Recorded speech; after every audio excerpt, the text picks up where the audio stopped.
أهلاً وسهلاً بأصحاب برج الجدي في قناتكم هيروسكوب. هنا هتلاقوا التوقعات الفلكية بالتفصيل عشان تفهموا حياتكم ماشية إزاي وتستغلوا طاقة الكواكب لصالحكم. لو لسه جديد معانا اشترك وفعل الجرس عشان توصلك التوقعات أول بأول. توقعات برج الجدي الأسبوع الأخير من أغسطس.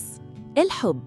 الجدي بطبعه عقلاني ومسؤول، لكن الأسبوع الأخير من أغسطس بيطلب منك إنك تسيب مساحة للقلب شوية. لو أنت مرتبط، الفترة دي ممكن يحصل شد وجذب بينك وبين شريك حياتك بسبب روتين الحياة أو انشغالك بالشغل.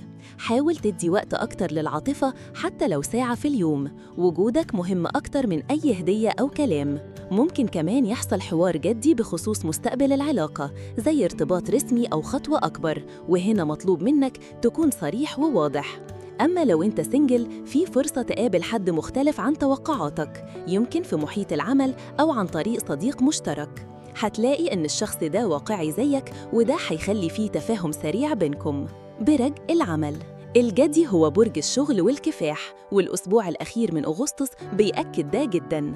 هتكون في قمة تركيزك وقدرتك على إنجاز المهام. في احتمال كبير يوصلك تقدير من مدير أو مسؤول بسبب التزامك، أو حتى عرض جديد في ترقية أو مسؤولية أكبر.